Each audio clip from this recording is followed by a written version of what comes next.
Hey yo, what's good though? Soul here and welcome back to my story mode. So at this point I'm sure that you guys already know by now, but the game is only about a day or so away, or at the very least it is by the time that this video is out.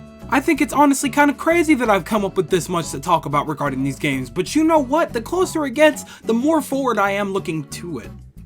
I don't think that's a sentence, but I'm honestly thinking about leaving it in there. I'm thinking about it. Anyway, games are almost here, and I'm sure that there's still a lot of people that are kind of on the fence about it or leaning towards no, and that's totally okay and justifiable. If this game isn't for you or doesn't look like it's for you, by all means, don't buy it. Save your money for something that you actually do want.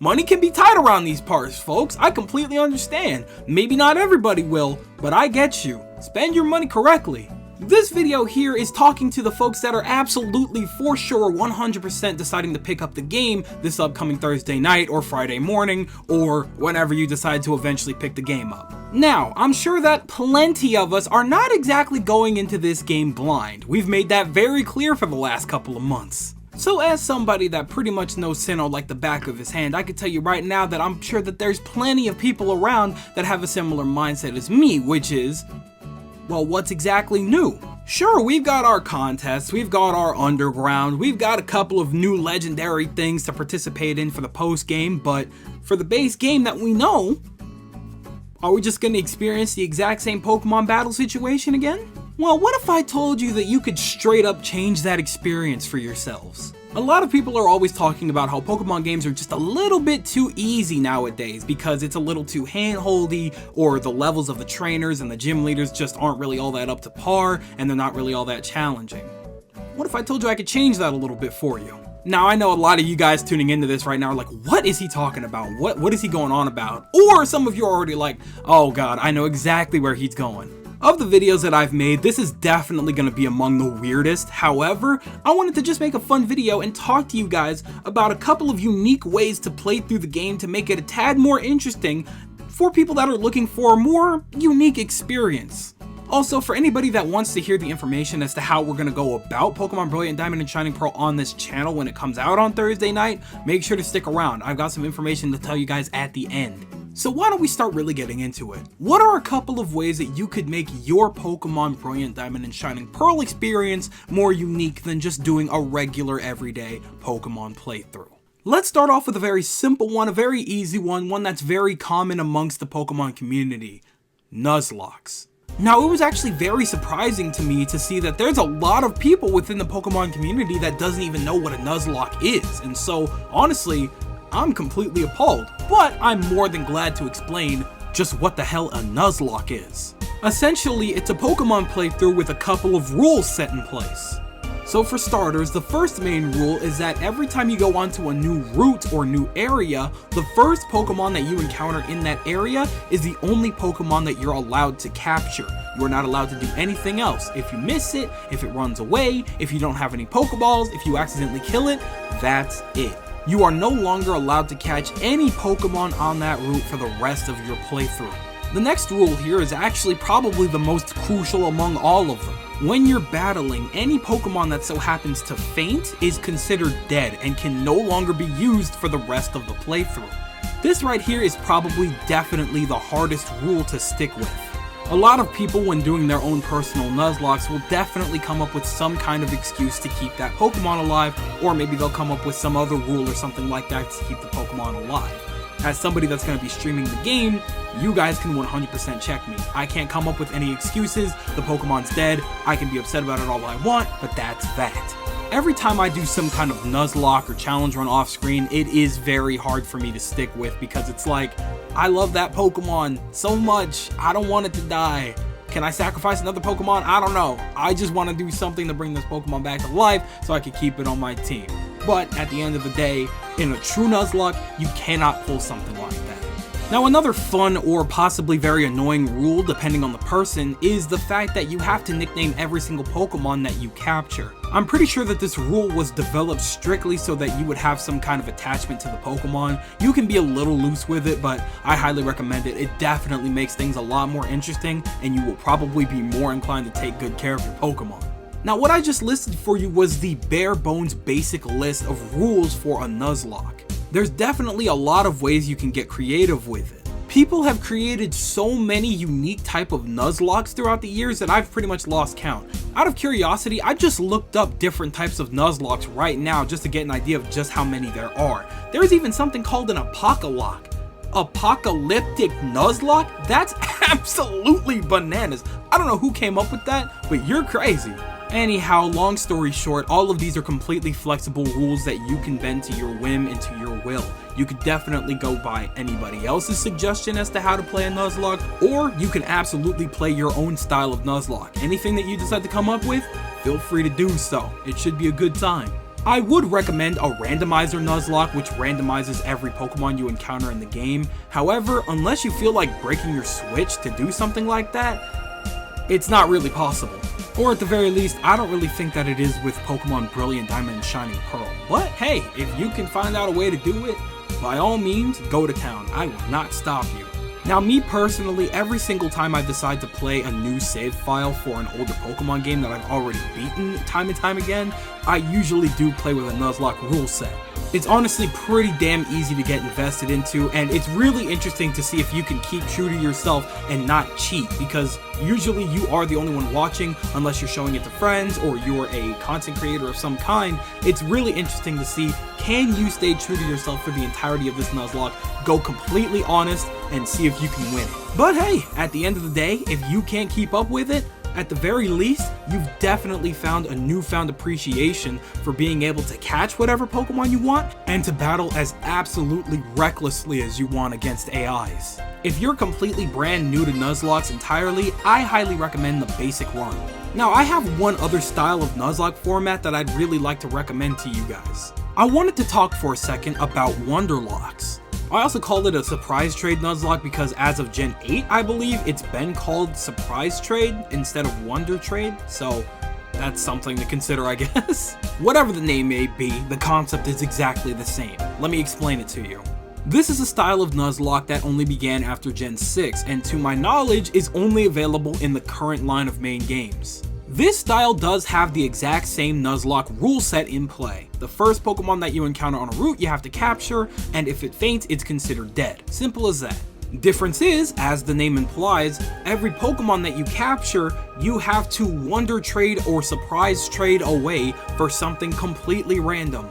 Now, me personally, I feel like this is the more preferred way to play the mainline games when you're doing a Nuzlocke, only because A, it's the best way for you to do a randomizer. You have literally no idea what Pokemon you're gonna get. And B, the whole you can't use traded Pokemon over this level mechanic really starts to kick in hard. I actually did a Wonderlock or a surprise trade Nuzlocke, whatever you want to call it, on my channel a couple of years back, and I was actually struggling with Pokemon Sword and Shield. It actually gave me a hard time. I was losing Pokemon left and right, the champion was gonna kick my ass, it was a nightmare, but Lord knows I would do it all over again if given the opportunity. I feel like this is probably one of the most challenging things that we could do in Pokemon Brilliant Diamond and Shining Pearl because everything is completely left up to fate. You could wonder trade off a Pokemon and you may not even be able to use the Pokemon that you get back, and that is a very, very interesting little concept right there. So I'm just saying, homie, if you want to take that risk, by all means, go for it. Lord knows I'm probably going to attempt one at least one time before Pokemon Brilliant Diamond and Shining Pearl is put to rest in about a year or so from now. I would say a couple of months because Legends, but I'm not really sure what kind of online capabilities that game is going to have, so let's just assume that we're going to be playing Brilliant Diamond and Shining Pearl right up into the next game. Now, moving along here, I want to talk about another type of run that I've never personally done myself, but have been very curious about for a very long time, and quite honestly, there's a very good chance of me trying it this time around. In this case, I'm specifically referring to a solo run. Now, you've probably guessed it by now, but it's a run that's as simple as the name implies. You play through the game using only one Pokemon. In the past, doing these kinds of runs would be kind of annoying considering that you would still have to capture possibly a full team of Pokemon just to utilize to get around the region and things like that. But here's the thing, HMs are completely just not a thing anymore.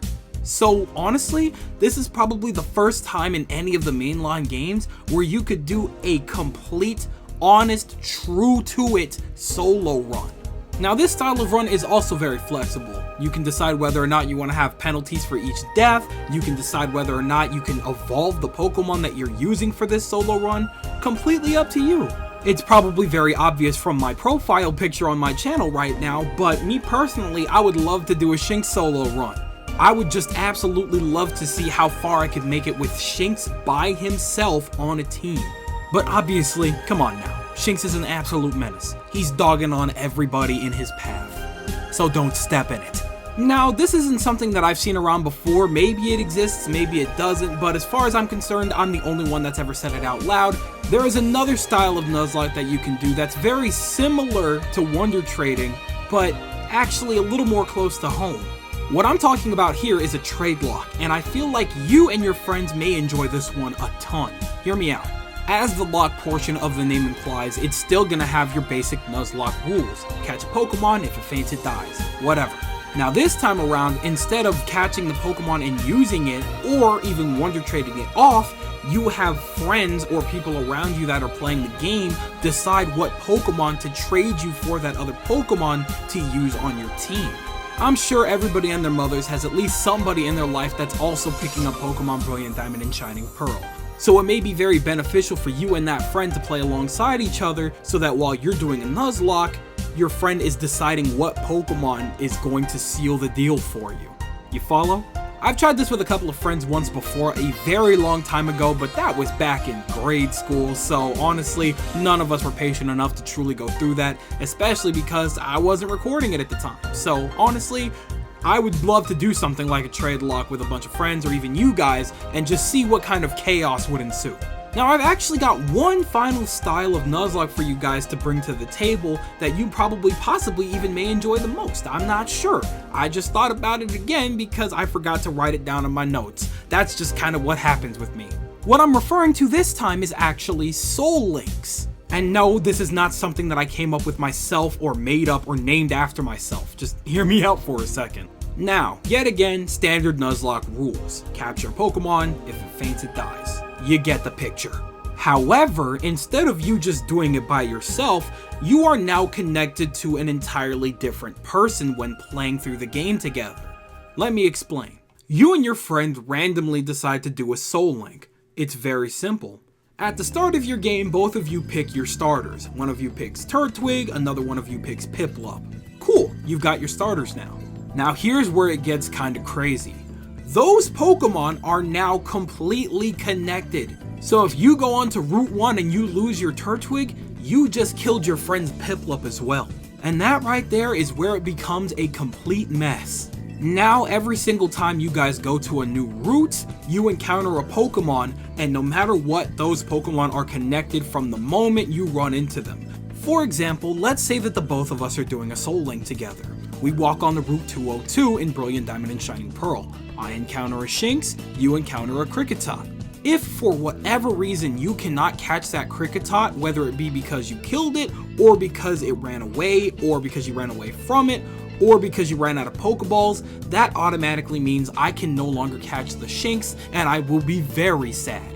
And that right there is the entire purpose of a Soul Link. If one of us needs to box one of the members on our team, that means that the other also has to box whatever Pokemon is connected to that one. So it takes absolute complete strategy to make sure that you and whoever you're playing with can keep their Pokemon alive, because, as dramatic as this is gonna sound, you are holding the weight of an entire another life in your hands. Now, me personally, I absolutely love doing Soul Links. It's always very interesting to see what kind of Pokemon we end up with on each other's team, and if we can get through without killing any Pokemon, or at the very least not killing any Pokemon that's too important to one or the other.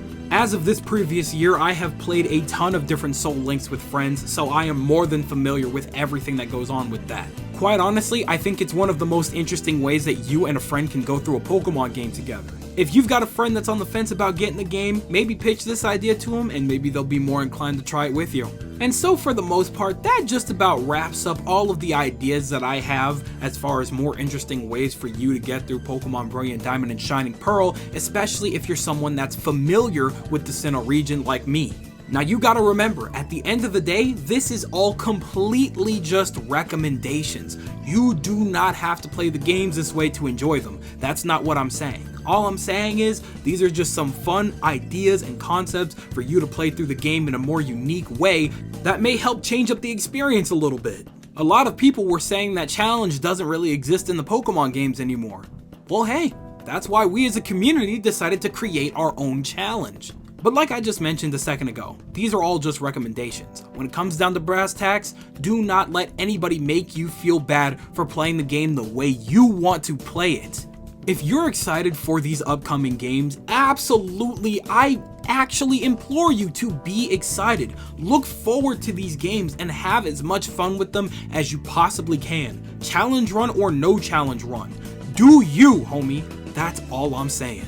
So that just about wraps it up for the actual portion of the video. The final thing that I want to talk to you guys about for a second is the live stream that's going to be happening on release day for Pokemon Brilliant Diamond and Shining Pearl on this channel. Now throughout this video I've mentioned a ton of different unique challenge runs and things like that, and I'm going to be doing a challenge run of some form of Pokemon Brilliant Diamond and Shining Pearl. Now there's a good chance you guys may have missed it, but I did, as a matter of fact, put up a community tab just the other day asking you guys what kind of run we should be doing for Pokemon Brilliant Diamond and Shining Pearl. Now, it was a poll, however, those were just suggestions. If you guys have any type of challenge runs that you guys want to see me do, just go ahead and put it in the comment section here, or more preferably, honestly, in the community tab so we can keep it a little bit organized and find out what exactly we're doing here. Until further notice, most of you guys seem to vote for a regular Nuzlocke, and I'm totally cool with that. I'm super down to do that. That sounds super chill and also super stressful all at the same time. I may make it a hardcore Nuzlocke just to make it a little more challenging if things seem to be going too smoothly, so we'll see what happens. But either way, if you're not cool with that suggestion, please feel free to talk in that community tab so that I know what you guys want to see this upcoming Thursday, Friday, and whenever else we decide to stream the game. Now, I'll be completely honest with you guys, the week went by kind of fast for me, so I didn't really get to test stream like I wanted to, but I've been testing the setup so far. It's looking alright. I just got a little tune-ups to do here and there, and we're pretty much good to go for Thursday night or whenever we decide to stream.